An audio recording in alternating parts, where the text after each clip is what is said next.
En lugar de Trump, Rubio, el secretario de Estado de EUU, declaró que solo ellos pueden poner fin a la guerra. Somos el único país que logró sentar a Ucrania y Rusia en la mesa de negociaciones. No quiero ofender a nadie, pero la Organización de las Naciones Unidas no pudo hacerlo. Ningún país de Europa pudo hacerlo. Estados Unidos se está preparando para una operación militar contra Irán.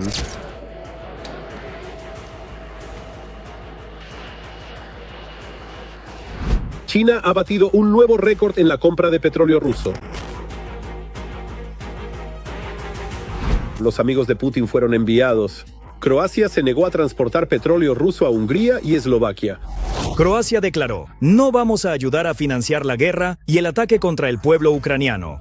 El oleoducto funciona, pero solo dentro del marco de las sanciones. La amenaza de Solovyov, el propagandista encontró un nuevo objetivo. Esto significa que ya podemos demoler estas ciudades danesas sin valor.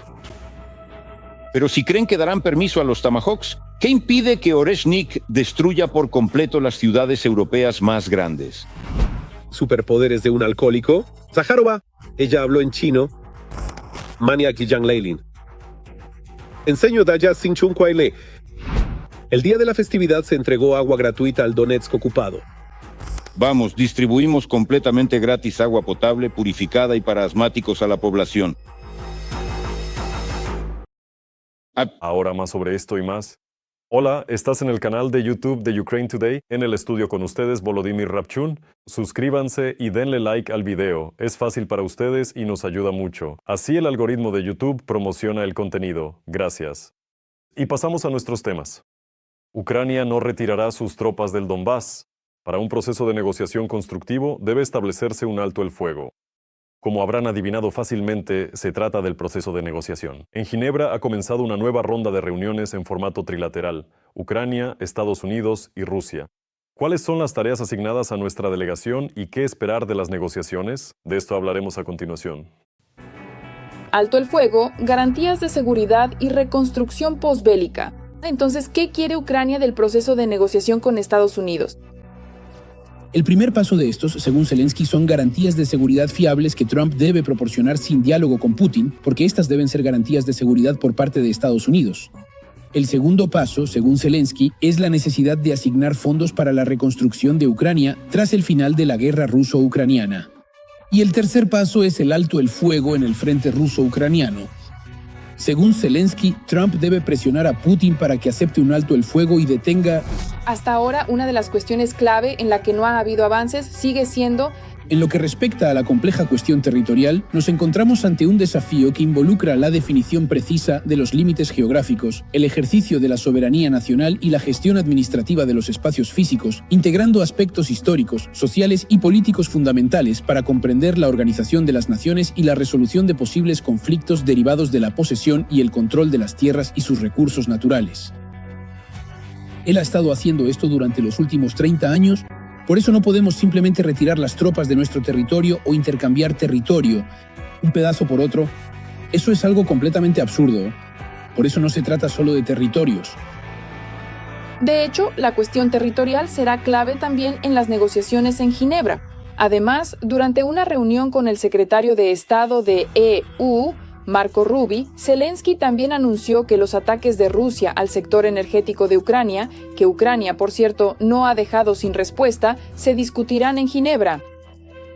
No tenemos muchos misiles.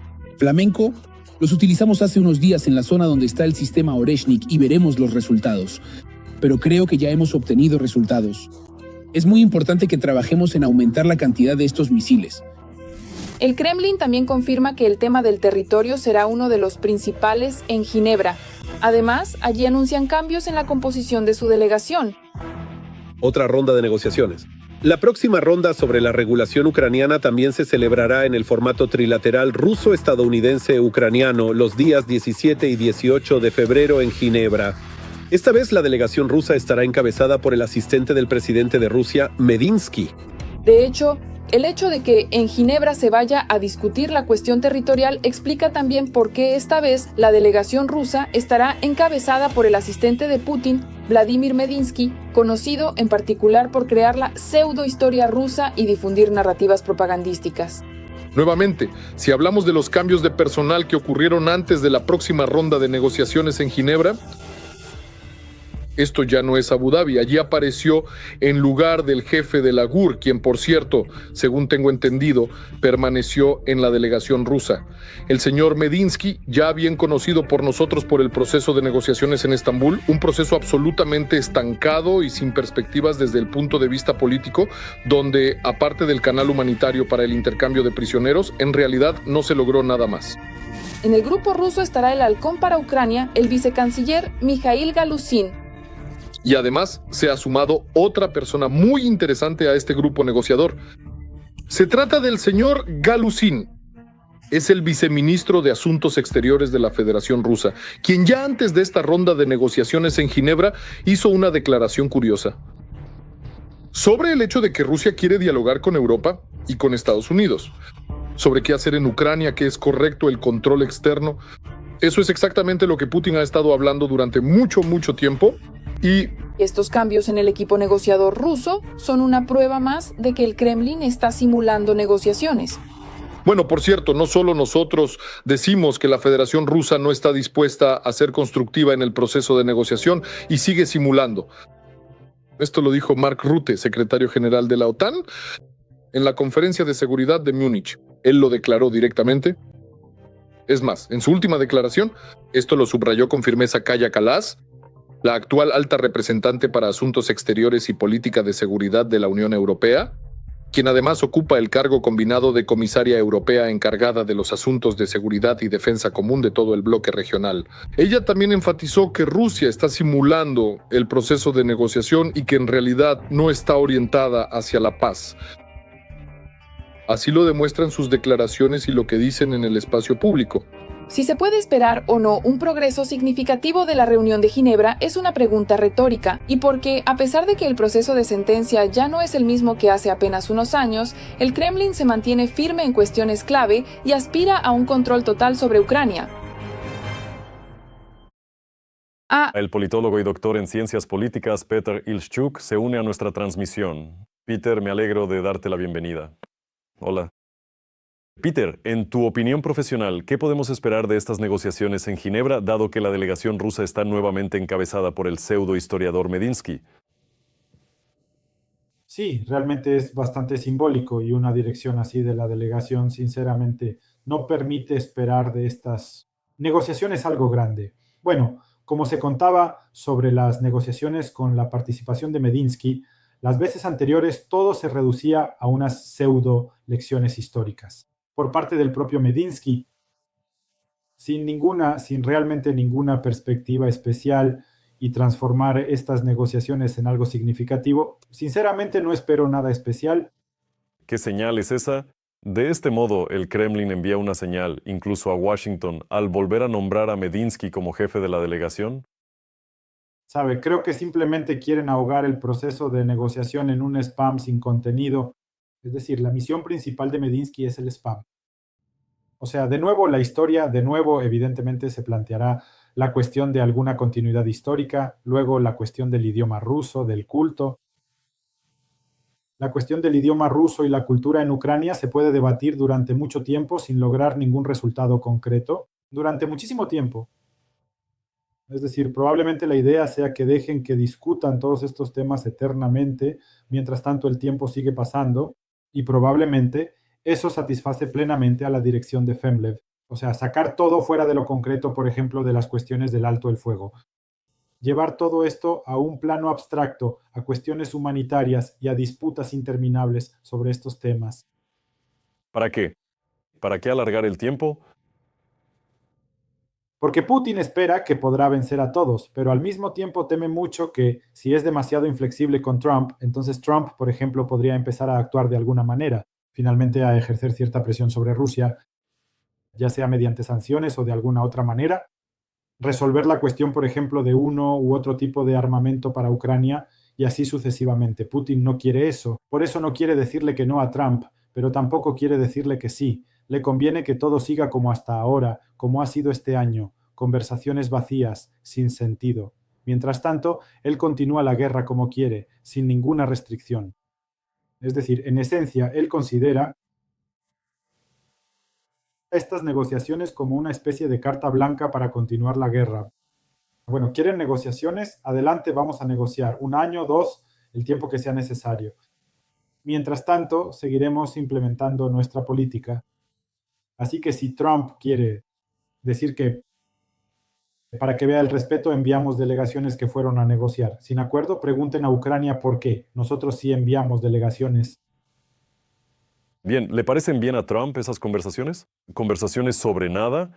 Solo quiero recordarles a nuestros espectadores que antes de que comenzara una nueva ronda de negociaciones en Ginebra, la negociación trilateral, Trump, hablando con la prensa en el avión, declaró que Ucrania debería apresurarse, sentarse a la mesa de negociaciones con los rusos. Lo que se quiere decir, probablemente solo Trump Lo sabe. En esa mesa Ucrania ya está sentada de todos modos. sí. Es bastante interesante. En realidad vi esa declaración y no hay que sobreestimarla demasiado. Allí, en esencia, atraparon a Trump a bordo del avión. Creo que él se limitó a decir un par de frases de compromiso. Eso no dice mucho. Siéntense a negociar. Ucrania lleva 1 año negociando sin avances significativos. Es decir, quizá el problema no sea sentarse a negociar. Quizás el problema es que todo esto traerá algún tipo de resultado y aún no es visible. ¿De acuerdo? ¿Crees que Washington entiende quién está detrás de la falta de resultados? Y Creo que lo tienen todo perfectamente, pero no les importa. Lo quieren lo antes posible. Anunciar algún tipo de resultado, al menos algún tipo de logro, alguna especie de cátedra, algún tipo de firma. Por eso señalan a Ucrania. Firmen todo lo que sea necesario. Si no pueden presionar, en Ucrania vuelven a iniciar una segunda ronda de negociaciones, es decir, necesitan lograr la firma de algunos papeles. Lo más probable es que sean absolutamente vacíos de contenido y sin perspectivas hasta finales de la primavera, que es de hecho lo que ellos mismos declaran. No sé qué harán si no logran esto antes de que termine la primavera. Quizás no hagan nada en absoluto porque lo más probable es que para ese momento Trump ya tenga un montón de otros problemas relacionados con la campaña electoral en el Congreso y todo lo que esté relacionado con eso. Es decir, en realidad no se descarta que simplemente por un tiempo la administración de Trump quede fuera de todo este proceso. ok, si escuchamos a Marco Rubio, el secretario de Estado de los Estados Unidos, entonces Estados Unidos no presiona a nadie ni le impone a nadie negociaciones de paz para poner fin a la guerra rusa desatada contra Ucrania. Dicen, pero presten atención, solo Estados Unidos logró sentar a la mesa de negociaciones a los terroristas rusos y a los representantes de Ucrania. De nuevo, desde este punto de vista, es extraño que Estados Unidos siga presionando a Ucrania, o incluso no es extraño, simplemente es una especie de disonancia. En cuanto a lo que ocurre directamente de facto, sí, y lo que se dice, es decir, qué intenciones se anuncian o qué acciones futuras se declaran, es decir, los planes de los Estados Unidos de América. Bueno, por ejemplo, Rubio declara que Estados Unidos no está presionando a Ucrania, él mismo lo dice. Al mismo tiempo, no es participante en el proceso de negociación. Es decir, el Departamento de Estado en realidad no tiene relación con el proceso de negociación. Esto es una iniciativa privada de la familia Trump. Ok, en este mismo contexto y en el contexto de las próximas elecciones en otoño del año 26, que ya están muy cerca, la lucha política, que solo se intensificará en el futuro próximo, seguramente estará relacionada también con los procesos que tienen que ver con nuestra región, con lo que ocurre directamente aquí, es decir, la guerra rusa contra Ucrania. Ahora, usted dijo que posiblemente Estados Unidos en algún momento, por un corto o largo periodo, se salga de este proceso. ¿Realmente puede permitirse Washington salir de este proceso y dejar de jugar esa misma carta del proceso de negociación? Bueno, de nuevo, les resultará bastante difícil seguir simulando indefinidamente, por mucho tiempo. Es decir, evidentemente, por ejemplo, si no hay resultados, esto provocará una oleada de críticas por parte de los demócratas y en general de quienes se oponen a la administración Trump. Políticos, ciudadanos, y en realidad no estoy diciendo que vayan a salir, por ejemplo, del proceso de negociación dando un portazo. Lo más probable es que simplemente menos es intensidad. Es decir, si ahí pasa algo dirán, ¿es necesario? Sí, se han avanzado mucho, quedan muchas cosas sin resolver por si acaso otros 5 minutos, 5 yardas, 5 pulgadas y ya. Y así es más o menos como podría desarrollarse todo. ¿Es posible vender, de nuevo, en su opinión profesional, tal desarrollo de acontecimientos como un gran éxito del equipo de Trump o de los republicanos en sus objetivos? Están tratando de vender, es decir, no les preocupa especialmente el éxito. Es decir, por ejemplo, vendieron el fin de la guerra entre Tailandia y Camboya como un gran éxito de Trump. Luego esa guerra volvió a empezar y Trump volvió a reconciliar a todos. Y así, en lugar de haber terminado una guerra, terminó 2 guerras. O sea, eso no les incomoda en absoluto. Por eso creo que aquí la cuestión es otra, que en realidad debemos entender que, aunque la guerra de Rusia contra Ucrania es algo importante, no es el principal problema de la administración Trump. El principal problema son las acciones de los respectivos organismos anti-inmigración, los numerosos escándalos, las listas de Epstein. Todo lo relacionado con esto es el principal problema de la administración Trump, la guerra de Rusia contra Ucrania. Es algo importante, pero en realidad es bastante periférico desde el punto de vista del proceso electoral estadounidense. Por eso, bueno, creo que se les ocurrirá algo, pero creo que por ahora su plan A es lograr la firma de algunos papeles antes del verano. Aunque esos papeles sean puramente formales y en realidad no lleven a nada. Por esa razón, estoy convencido de que así es exactamente como ellos pueden imaginarse todo esto. ¿Escuchan o prestan atención a las declaraciones que provienen del Kremlin? En Washington, las declaraciones que provienen del Kremlin. Ahora me refiero a declaraciones concretas, por ejemplo, Patrushev, quien prácticamente amenaza con una confrontación armada directa con Estados Unidos si estos continúan deteniendo. O ya de facto han detenido varios petroleros rusos. Bueno, están deteniendo petroleros rusos, pero esto no está directamente relacionado con Rusia ni con la exportación de petróleo ruso. Todo esto está relacionado con Venezuela. Ellos dijeron que aquellos que transporten petróleo venezolano fuera de la autorización de Estados Unidos tendrán problemas.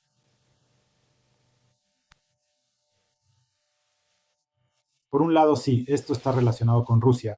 Por ejemplo, los petroleros incluso intentaron izar banderas rusas, pero Estados Unidos lo ignoró. Es decir, está relacionado con Rusia, pero no tiene una relación directa con la exportación rusa. Sí, pero esto sí tiene una relación directa con las amenazas que ya están expresando los representantes oficiales del Kremlin. Es decir, simplemente voy a citar a Patrushev. Rusia podría pasar a acciones militares si los países de la OTAN bloquean sus petroleros en el Báltico. Esto se dijo en una entrevista para Argumenti y Fakti de boca del propio Nikolai Patrushev entonces. Bueno, en mi opinión es una amenaza seria. Ellos no bloquean los petroleros. De hecho, ellos no tienen petroleros. Todos los petroleros navegan bajo banderas de Liberia y de otros países no menos maravillosos. O sea, ¿piensan proteger los petroleros liberianos o de quiénes? es decir, resulta ser una amenaza que nadie siquiera intentará llevar a cabo simplemente porque no hay necesidad de ello. Pero para el mercado interno de consumidores suena más que amenazante. Sí, por ahora no han hecho nada. El petrolero fue capturado, se volvió a registrar como ruso y se dirigía a su puerto de origen. En el norte de Rusia, pero aún así fue capturado y no hubo una reacción especial. En general, ninguno de ellos reaccionó de ninguna manera a esto en esencia. Por lo tanto, bueno, esperemos en realidad a ver cómo se desarrolla todo esto más adelante. Pues sí. Ok, en cualquier caso, la detención de los petroleros no es algo casual, es parte de la presión de las sanciones sobre la Federación Rusa, que abarca varios aspectos, incluida Venezuela. Sí, aquí ya se trata de una lucha un poco diferente, pero, sin embargo, involucra a los Estados Unidos de América y sin duda afecta al Kremlin. De lo contrario, ellos no estarían lanzando amenazas, aunque sean aquellas que planean llevar a cabo. ¿A qué voy con esto? Ahora se están preparando nuevos paquetes de sanciones, pero aquí ha surgido una amenaza seria, que aparece cada vez, y es que hay un Estado dispuesto a planificar, o cuyas autoridades están dispuestas a bloquear tales restricciones económicas. En particular, hablo del 20º paquete de sanciones económicas, el paquete europeo que Hungría podría bloquear. ¿Qué tan probable es que se desarrolle un escenario así? Bueno, naturalmente Hungría va a bloquearlo, por supuesto, eso va a suceder. Hay problemas relacionados con esto. pero aún así espero que sea posible. A partir de abril, la situación en Hungría cambiará un poco. En abril se celebrarán elecciones en Hungría. Como resultado de estas elecciones, es posible que haya un nuevo gobierno y tal vez sea un poco más fácil tratar con Hungría. Por supuesto, eso no es un hecho. Entiendo perfectamente que Orbán se aferrará al poder hasta el final. Son posibles fraudes, son posibles escándalos. Incluso creo que es posible un Maidán en Budapest, pero en cualquier caso, hay ciertas esperanzas de que, después de todo, Orbán ya ha cansado lo suficiente al pueblo húngaro como para que la cuestión de su dimisión se vuelva realmente seria. Bueno, mientras Orbán siga en el poder, sí, él seguirá promoviendo una agenda anti-ucraniana. Y las declaraciones que Orbán ha estado haciendo últimamente, en particular, que en Hungría hay que temerle a Bruselas y no a Putin, bueno, como diciendo todas esas conversaciones sobre que Putin es la verdadera amenaza y no Dios, como lo dijo. Bueno, algo así como que es infundado y primitivo. No importa en general que eso no sea verdad y que hay que temerle directamente a Bruselas, porque precisamente Bruselas es la fuente del peligro. Bueno, algo así. ¿A dónde quiero llegar con esto? ¿Se puede considerar esto, en esencia, como una admisión por parte de Orbán de su derrota en las próximas elecciones? En esta etapa, por ejemplo, está intentando reunir la mayor cantidad posible de votos antieuropeos y prorrusos, para así tener influencia en la oposición en el futuro. Bueno, porque ya se ve a sí mismo en la oposición. No creo que Orbán se vea a sí mismo en la oposición, porque en cuanto Orbán termine en la oposición, es muy probable que acabe en la cárcel. Porque de inmediato surgirán preguntas sobre sus palacios, que recuerdan al palacio de Yanukovych en Ucrania, sobre su política, sobre qué tipo de relaciones tenía con Rusia y qué obtenía de esas relaciones. Es decir, creo que habrá muchísimas preguntas puramente de corrupción para Orbán. Por eso digo que él se aferrará al poder hasta el final. Atentos a cómo avanzan los hechos. Petr, muchas gracias. Gracias por el análisis y la información proporcionada. Petr Oleschuk, politólogo, doctor en ciencias políticas, estuvo con nosotros. Gracias.